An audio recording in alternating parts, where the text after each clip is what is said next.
Hey, everybody. Welcome to episode 8 of Smack Talk here at smarkoutmoment.com. I am your host, as always, Tony fucking Mango. Uh, Today, we got Michael Burhan again. What's up, Mike? I'm not well. I'm extremely ill. Oh, so you watched TNA too. Yeah, it was bad. Well, that's what we're going to start off with today. Go a little bit of TNA Final Resolution thoughts, but Karen Jarrett makes you want to vomit. Just put that I'd say out the there. same about ODB. Hey, you know what? She's manly sexy. Yeah, she's about as sexy as Mick Foley. I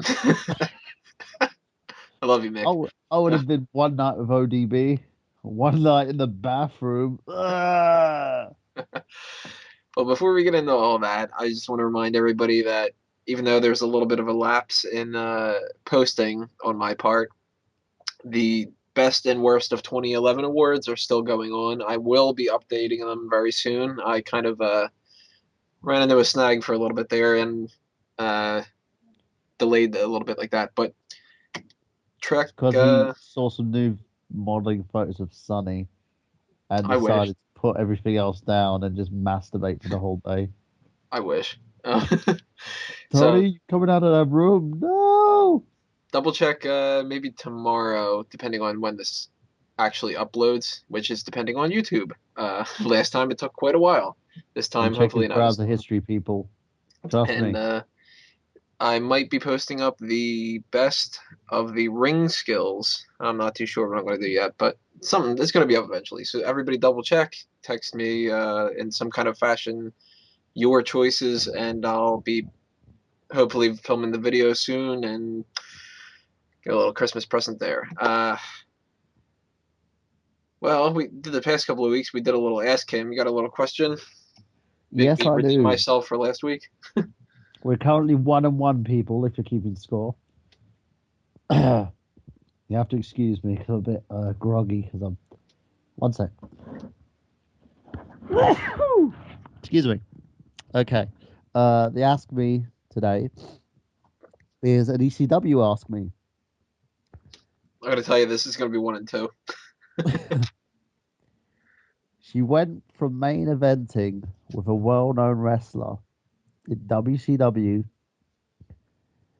to provocatively dancing in ECW in the back of a toilet.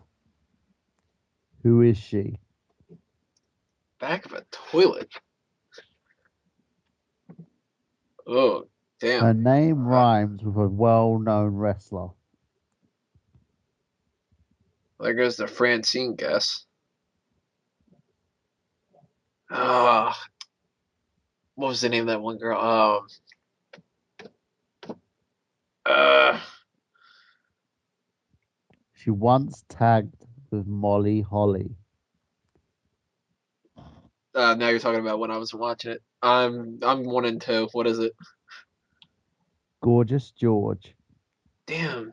Damn. What up, much? Ooh, yeah. All right, for those of you who got that, you're better than me. And I hate you by now. And this week, Tony will be penalized by having to sing the outro. Oh, damn it. This is going to be embarrassing. Well, not as embarrassing as the other ones, maybe. I don't know. At the very least, as embarrassing. Yeah, so look forward to that in part 10. That'll be. I'm gonna look forward to it. I'm gonna be laughing my fucking socks off. I'll pick a nice one. You know what I'm gonna do? I'm gonna pick an instrumental. That'll work. Oh, you have to sing it. All right, well, let's get right into this TNA Final Resolution results and. Speaking of shit, Actually, I gotta say, I didn't give it as much credit as. Well, no, I gotta give it a little bit more credit. Let me word it that way. I thought it was a little bit better than I originally predicted. apart from the main event, I was not happy about the finish. No, the finish in the main event, I'm not gonna support that at all. But let's do a quick rundown. Okay. Started off, RVD versus Christopher Daniels. If anybody has ever read my website when it comes to RVD, you know by now that I kind of like the guy, but I think he's massively overrated. I don't want to say that he's a bad wrestler because he isn't. He's just one of those guys that I think has been pushed to a level that he doesn't consistently perform to. So when it comes to an RVD match, I've kind of seen it already. I haven't really seen an RVD match in the past couple of years that surprised me. So, I mean, I wrote on the results for here. I thought it was basically TV quality. But say that with Daniels can perform to a higher level than most are used to with him. So I like Daniels. I do too, but I I just just don't see wasn't. anything in RVD. I just wasn't Truthfully, a big fan of the match. I mean, it wasn't awful, but I mean, it wasn't great either. So did he take out the screwdriver again? no, he didn't, or at Oh, least not that thank I God saw. for Maybe I that. fell asleep for a minute or something. I don't know. That was like the one gimmick he had was he kept taking out his screwdriver in, and this isn't a Yeah, metaphor, people. This isn't a sexual innuendo. He actually took out a screwdriver. yeah. For the last two pay-per-views it was on, right? Yeah, yeah. And he was literally sticking it in people's faces.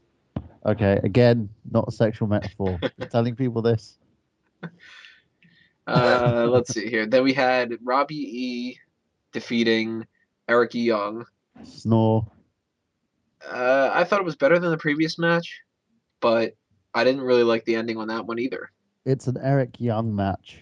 I Yeah. don't like any matches of Eric Young. They tried to push him with this whole World Elite thing, and then brought him back to a comedy gimmick. Oh, they had no idea what they were doing with that uh global championship thing. So, well, just They like should have they, just had him literally just defend the Legends title or turn it to the TV title at that point and just have him literally defend it all the time and and just be the staple of the mid card because that's one thing TNA is lacking at the moment is a mid card champion because the TV title at the moment just seems like a fucking gimmick or even worse, just a prop.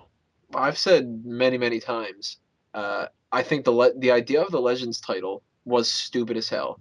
I Of think course, it was stupid as hell because it was one above the world title. I think that the name, the global championship, was just a brain fart. I don't know why they thought that was good. I don't like the idea of the TV title either. I've always thought the simplest way of doing it is to just have something that you call either the American Championship, if you don't want to use the United States because the WWE uses that, or the national or the international, Or and the you just have a heritage normal champ. mid carder there.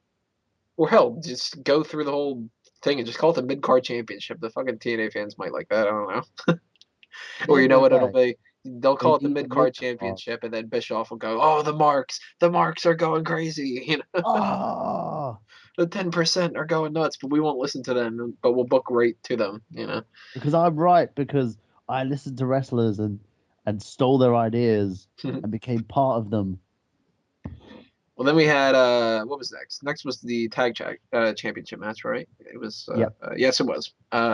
Mexican America versus the guy who's now jobless and the other guy who held himself down on Jeff Hardy's shoestrings.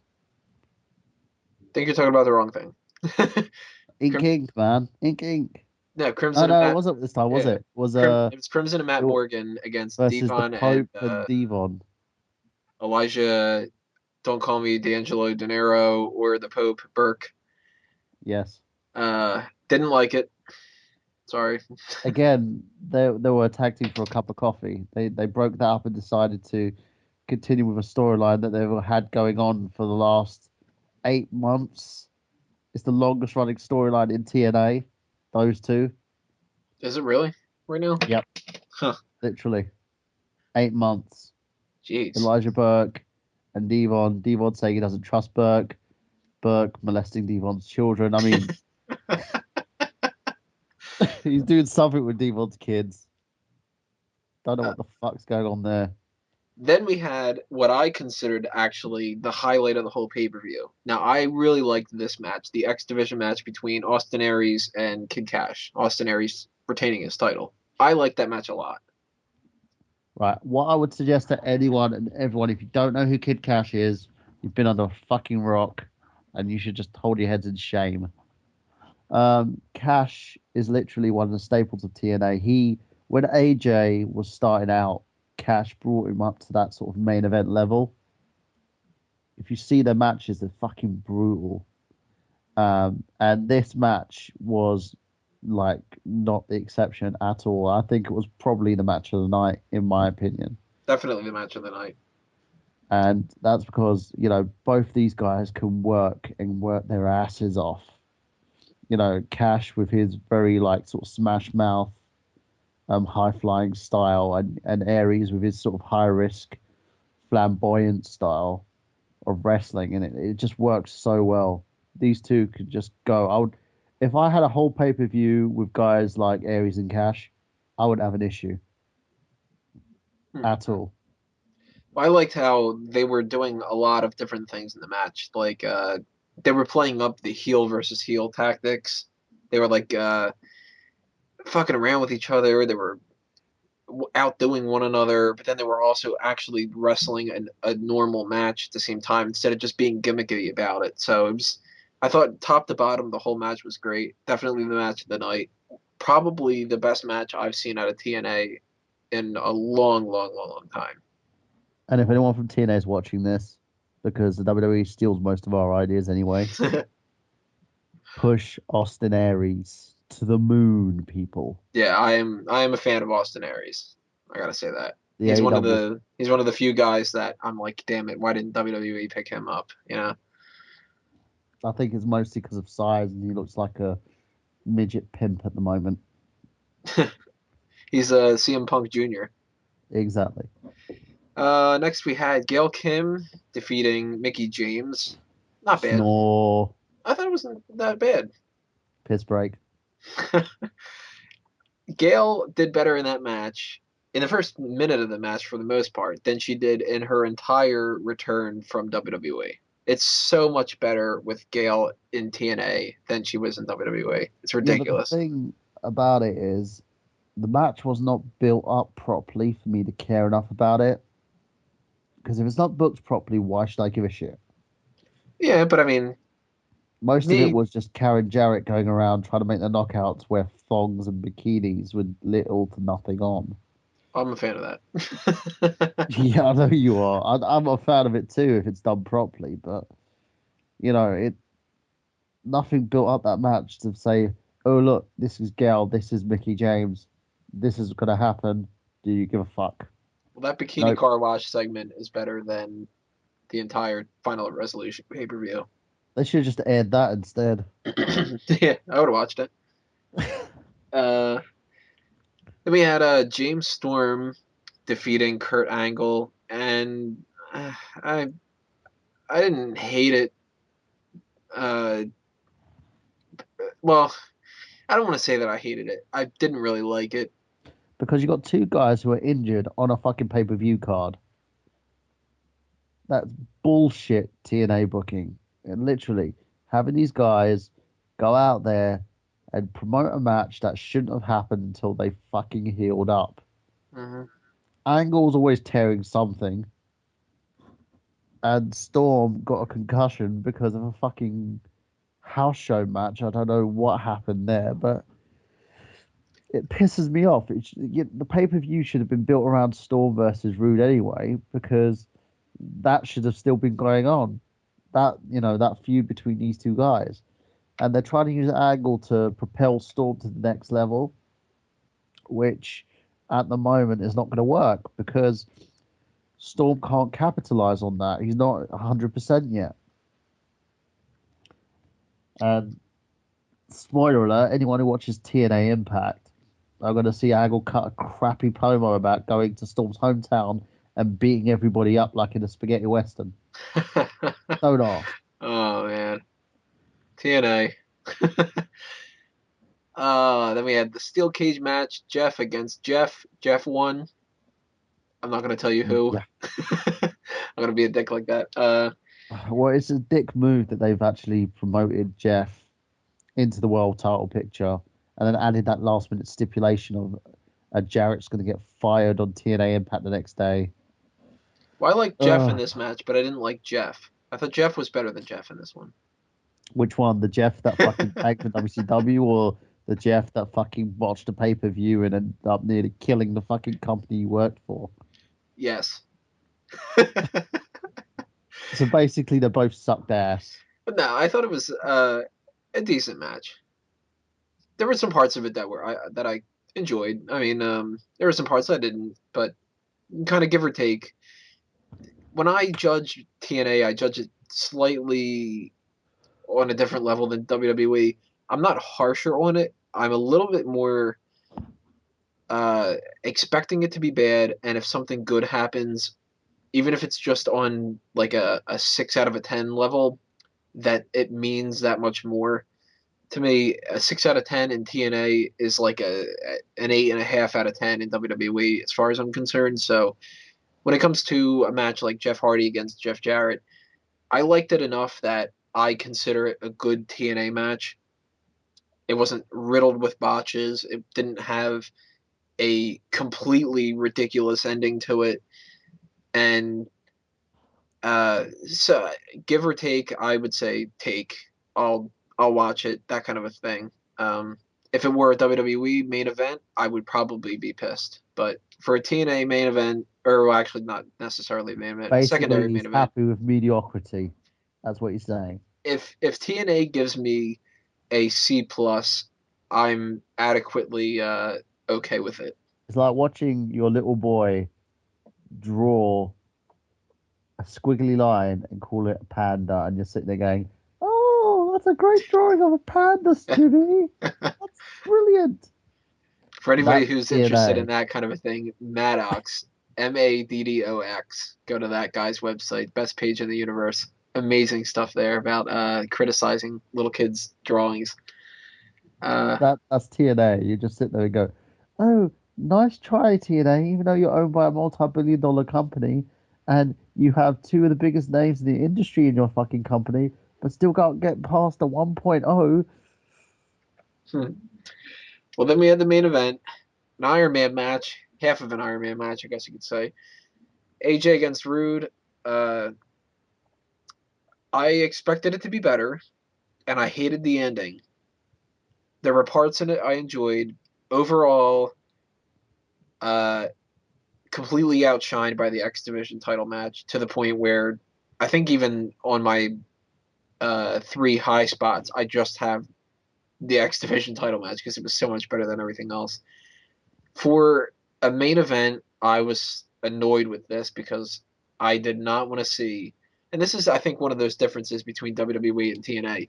TNA will do a main event where you have a 30-minute Iron Man match, and there is a 3-3 draw at the end of it, and they'll just end the pay per view. WWE, it's a little bit predictable, but WWE would have a 3-3 draw, and then they would go, well, you know what? Give it an extra five Overtime. minutes, and then something would happen, and then you would have to build upon that. TNA seems like it's more willing to just be like, let's give them a draw, so then they go, ooh, I wonder what happened with the draw. Let me tune in, and I'm not going to. Because it's a stupid move. Why am I paying $40 for your pay-per-view if you're not going to give me a fucking payoff? hmm This is what these pay-per-views are supposed to be for. To see if you get a new world champion. I'm not a fan of when a world champion has to defend his title on free TV, right? Mind you, I don't like it. And I don't like it when a title change happens on free TV. Even though one of my favorite title changes was when Mankind first won his WWE Championship. Yeah, that was great. But the worst thing about it is when you fucking put no payoff on a pay per view. You promote this pay per view, Styles versus Rude. Someone's going to win the world title from the other guy. And then what happens? Draw. People must have been sitting there who bought that pay per view, but they must have been pissed off. You mean streamed? Shh, Tony. It's like 3 hours of their life they're never going to get back because of bad fucking booking. It boggles the fucking mind how you take this match and then the next night you throw away the overtime part of the match on fucking free TV. And then you kill the feud and push over to Jeff Hardy But that became. by having Styles tap out within 5 seconds Is into that the what program. happens? Yep, Ugh. Now it exactly. gets even lower grade then.